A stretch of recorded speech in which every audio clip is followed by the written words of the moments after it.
Today we're going to demonstrate installation instructions for fitting a pulse lead to an Elster type flow meter. To do this we only need a few tools: side cutters, a flat screwdriver, a 13mm socket and a magnet. The first thing you need to do when you get to your flow meter is you'll find that there's a small black cap on the shoulder of the meter. Simply remove the cap, which will reveal the hole in which the pulse needs to be inserted. You'll find that there's a stainless steel screw provided with the pulse lead. So to install the unit, simply insert the pulse lead into the hole provided and then put the stainless steel screw into the corresponding hole. Simply tighten the screw until it's holding the pulse lead at full depth.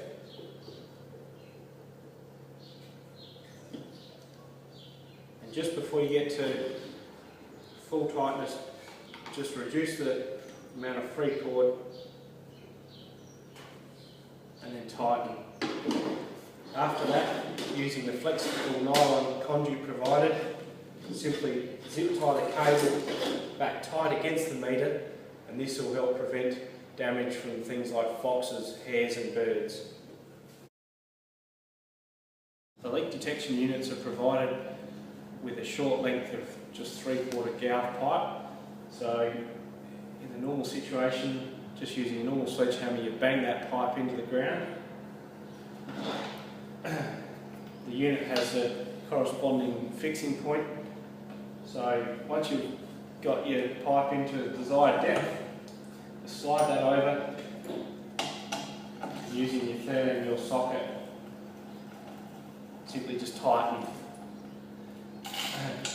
Once you've got it to a roughly tight position, using your iPhone or a compass, you can use the compass app on your phone and you can find which way is north. So once you've worked out where north is, you can point the unit in that direction and tighten up fully.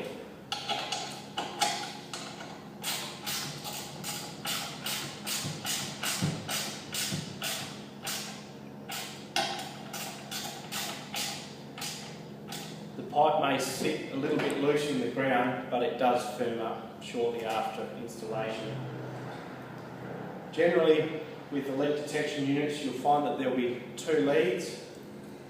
If the unit's being sent to you, generally the lead without the plug is the one that you need. So with the other end of the pulse lead, simply plug in to the leak detection unit, screw up until it's firm, ensuring the plug is done up properly. And then, using the zip ties provided, zip tie the cables nice and tight to the pole.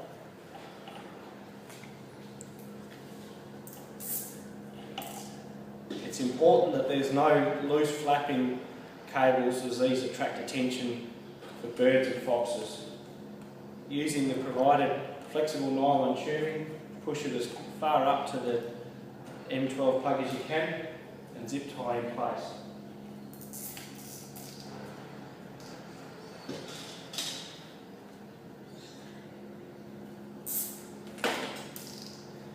Any excess cable between the leak detection unit and the water meter can just be buried.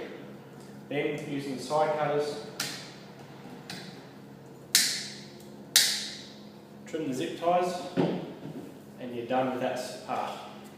Now, once the unit is in position, taking the magnet, you can place that in position and place it over the unit. You'll see that blue lights will be activated. If the blue lights are flashing, simply hold in place until the lights become solid blue. This forces the unit to upload and connect. If you watch the succession of lights on there, they should flash blue after a short while and then hopefully they'll turn green, which is a sign that's had a successful upload. If the lights flash red, it's an indication generally that there's not enough phone signal, so you may need to consider going up a taller pole. Once you've unpacked your box and installed your leak detection unit, you'll find in the box there's a partially completed installation report. Most of it's been filled out, so just check that the details are correct, and the areas you need to worry about are the areas in yellow. So if you can fill in a high volume alert, whether the unit's in full sun or partial sun, if you can get the GPS coordinates, which are achievable off of your phone on the compass app, and then take a meter reading, the time that you took the meter, and whether or not you recorded fast flow or whether the meter's even on. Do this for each of the meters, and then you can either take a picture of the form and text it back to me, or fax it, or scan and email it, whatever is your preference. If you fill these forms out and return them to me, I can enter the meter readings onto the system, and then viewable on your graphs will be actual live meter readings. You can then compare those to any SA water accounts that you get sent through.